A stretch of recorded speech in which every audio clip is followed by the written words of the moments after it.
My name is Gloria, and I'm 33 years old. 2 years ago, I married my husband, Andy. We live together in an apartment and share the household chores. I once believed we could have a happy married life, but after the wedding, reality fell short of my expectations. I anticipated that Andy and I would have different values but would gradually adjust to each other's perspectives. However, the real issue turned out to be my mother-in-law. It started during the first month of our marriage. One morning, as I was heading out to work, my mother-in-law unexpectedly showed up at our home. She asked me, "What are you doing up so early? Where are you going, Gloria?" When I told her I was going to work, she looked at me in disbelief and said, "You're married now. What are you thinking? Go back to bed." Her reaction stunned me. Instead of offering any support, Andy said, "I'm going to be late for work. See you later," and left me to handle the situation alone. I was at a loss but told my mother-in-law that I needed to go to work too. She responded with, "Are you serious? You're a wife now. Your duty is to stay at home and support your husband. Trust him to take care of things." She blocked my path at the door, continuously interrupting me as I tried to leave. I said, "I'm sorry, but I really have to go. Please just use the key and put it in the mailbox when you leave." Reluctantly, she took the key, and I managed to get to work. However, I made a mistake by allowing her to stay in our home that day. When I returned from work, my mother-in-law was still there. As soon as I walked in, she ordered me to sit down. With a stern look, she began lecturing me on what a wife should be like, repeating the same old values. Andy arrived home midway through the lecture, but by then, the damage had already been done. She made Andy sit down too and said, "You're the husband, so show some dignity. If your wife does whatever she wants, your family will fall apart." Andy kept apologizing to his mother, and I couldn't understand why he was so weak when it came to her. Times have changed, and my mother-in-law's old-fashioned values are her own. They don't concern us. Yet she showed up early in the morning, interfering in our lives, and even wanted me to quit my job. There was no reason for me to obey her, but it made me uncomfortable that Andy would always do as she said. After my mother-in-law left, I complained to Andy, "Why do you always listen to your mother? She's just forcing her idea of a perfect family on us. It's not right to be controlled like this." But Andy seemed to have always been weak against his mother. "I'm sorry, but I can't resist as she insists. Can't you just do what Mom says, just this once?" "That's impossible. You know how important my job is. Next time your mother comes over, I won't let her into the house." "No, you can't do that. Mom will get angry and blame me for not being able to control my wife." Andy's words made me angry again. "But it's true, isn't it? We're in this mess because you never stand up to your mother. Can you at least talk to your father and get him to make her stop?" "But Mom doesn't listen to Dad either, so." "See, don't you see that your mother is full of contradictions? She said that if a wife does whatever she wants, the family will fall apart. But I thought to myself, she's the one actually causing the family to break down." When I said that, my husband got upset and glared at me, which was rare for him. "Don't speak badly about my mom," he said. I replied, "If you can stand up to me like that, I hope you'll show some strength in front of your mother too." But I knew it was my choice to marry Andy, and despite everything, I still loved him. So I decided to try harder to get along with my mother-in-law. Before Andy, all my previous boyfriends were bossy and controlling. I had many bad experiences with them. That's why I thought Andy, who was quiet and gentle, would make me happy. But in reality, he was too passive and unreliable, which became a problem. Still, I believed I could change the situation if I put in the effort. Since then, I've been trying to do both my housework and job perfectly. Yet my mother-in-law would still come over and complain, saying things like, "Aren't you neglecting the housework because you're working?" One day, I asked her to look around the house and said, "What do you think? I'm doing a good job with the housework, aren't I? Is there anything more I need to do?" She made a frustrated face and replied, "Isn't Andy helping you?" She then glared at Andy, and he turned pale, shaking his head quickly. He has never lied to his mother, so she believes everything he says. In reality, I do make Andy help with the housework, but we keep it a secret from her. My mother-in-law doesn't seem to notice at all. However, when we first got married, Andy didn't know how to do any housework at all, so I took it upon myself to teach Andy how to do housework. As my mother-in-law put on her shoes to leave, she said in frustration, "Even if it's fine now, it won't last." I'll get proof, I swear. I thought to myself, she's so persistent. I planned to just continue with our way of doing things.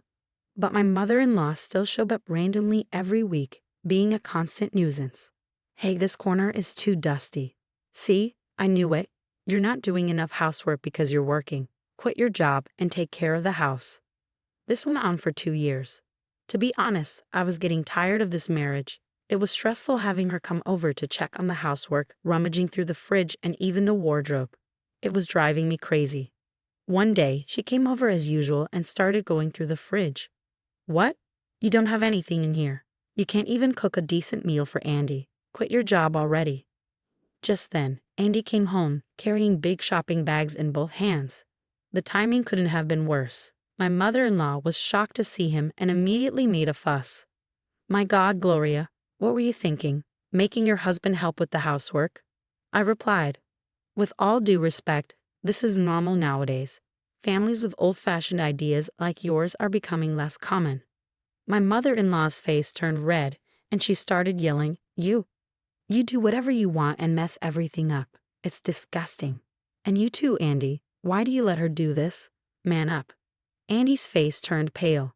He put the shopping bags on the floor, rolled his shoulders, and stayed silent.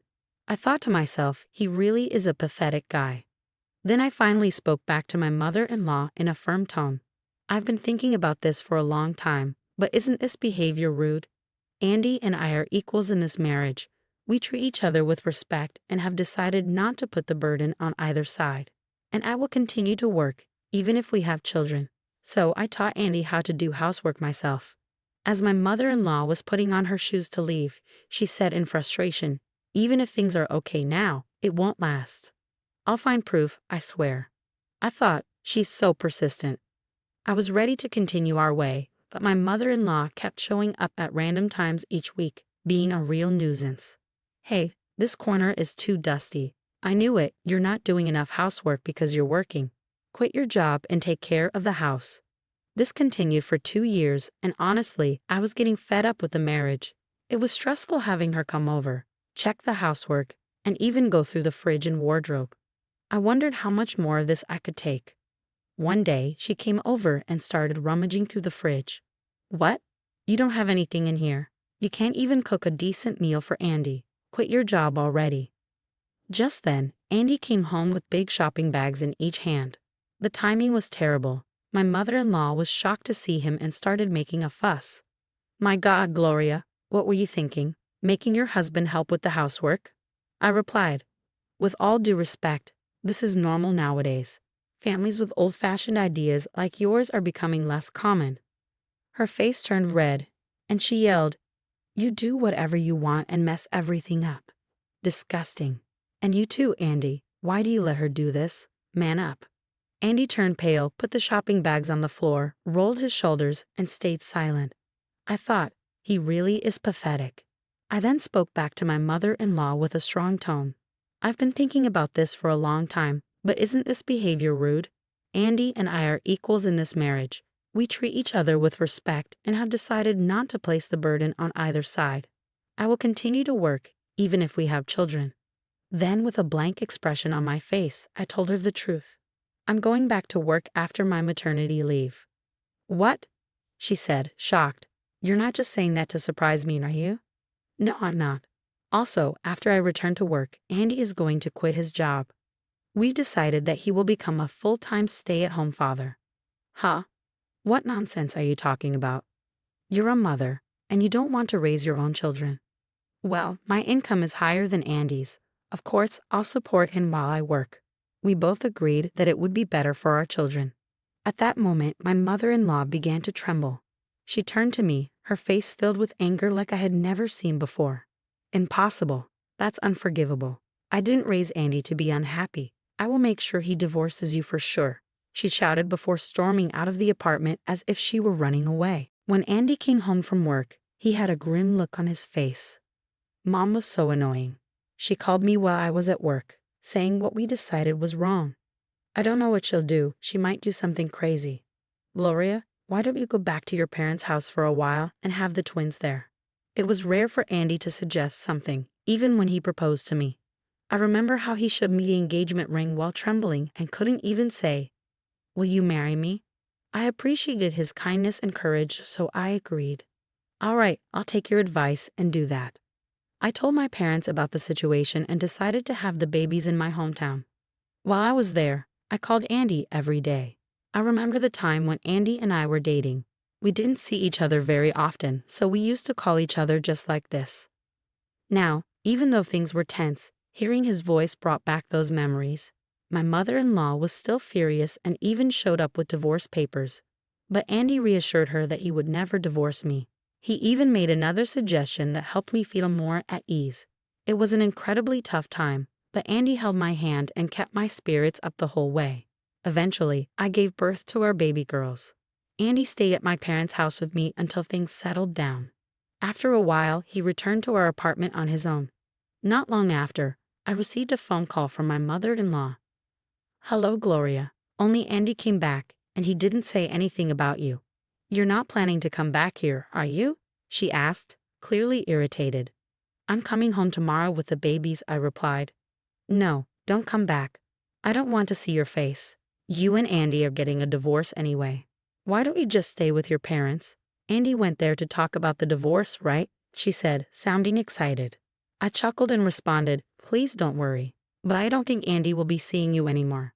There was a brief pause before she replied, "What? What are you talking about? Haven't you heard from Andy? It means that you and Andy are no longer mother and son." He went back to the apartment first to pack. "We're moving out tomorrow." "Haven't you noticed any moving boxes?" "No, I haven't seen anything like that. The room looks clean, but that's because Andy worked so hard to clean it," she said, sounding confused. Then I faintly heard Andy's voice in the background, as if the call was on speaker. His voice became clearer. "Sorry, Gloria. I didn't expect Mom to call you." "It's okay, don't worry about it," I said. "How's the packing going?" "Yeah, almost done. I thought it would be troublesome if Mom came and made a fuss," he replied. "So I sealed the boxes and closed them up." "Wow, that's great," I said. "I'm sorry I made you do all that." As we were talking, my mother-in-law suddenly started yelling. "What the hell are you talking about? Andy, don't tell me you're moving and cutting ties with me." I was about to explain when Andy interrupted. "No, you shut up, Mom. I've had enough. All you do is impose your own rules on us, and you don't realize how much trouble you're causing. I'm sick of it. That's why we decided to cut ties with you. And when did you even make a duplicate key without our permission? Give it to me so I can return it to the management company." Andy's words stunned his mother. "What, Andy? You're divorcing Gloria, and now you're saying this to me?" "Divorce? I never said I'm divorcing Gloria. She earns more than me, and she's already explained that if she became a housewife, we couldn't have a stable family. The girls would have to sacrifice too much." My mother-in-law, still in shock, replied, "But it's just one income. Gloria's father and brother may run a company, but what does that have to do with her?" I finally spoke up, "I didn't tell you because I knew you'd make a big fuss. I work for my brother's company. He's starting another business soon, and I'm supposed to take over his company." "Huh? You mean a woman will be the president?" she asked, incredulous. "Yes, the president," I confirmed. "But for now, I'm more focused on supporting the company. I'll return to work after my maternity leave. I think we've talked about this before, I had told her this during our wedding planning, but it seemed she had forgotten. My mother-in-law was stunned into silence and didn't know how to respond for a long time. Then Andy spoke up. "Oh, by the way, Barry works for Gloria's brother's company. With your attitude, what do you think will happen to him?" Barry is Andy's second brother and a sales manager at my brother's company. I had met Barry at the wedding and found out he was Andy's brother. My mother-in-law's voice trembled as she said, "Oh my God, I'm so sorry. I didn't know. Please don't fire Barry. He's struggling with 3 kids right now." I almost laughed. "No, I can't just fire an employee because of a threat. But really, please stop interfering in our family." "Well, we're cutting ties with you anyway, so it doesn't matter," she said, still ranting. Barry seemed to have forcefully ended the call. The next day, my parents dropped me off at our new house with the twins. The movers had already finished setting up the furniture and unpacking the boxes, and my parents helped organize everything. Shortly after, my father-in-law arrived. After Andy cut off contact with my mother-in-law, my father-in-law decided to distance himself from her as well. My mother-in-law's old-fashioned values had affected not just Andy but also my father-in-law and his two brothers. It seemed the entire family was dealing with the fallout just as we were. Andy, who had always been the quietest and most obedient to his mother, finally stood up to her. One by one, the sons declared their separation from her. My father-in-law also left the house and is now preparing for divorce with a lawyer. My mother-in-law has been abandoned by all her family members. Andy quit his job and has been dedicated to taking care of the twins, while I continue to work hard every day. Considering our children's future expenses, it's better for me to work than for Andy to. No matter what anyone says, I will respect the decision Andy and I made as a couple. We are committed to building our own happy family. Thank you for watching until the end. Please subscribe to our channel if you liked the video. See you in the next one. Thank you.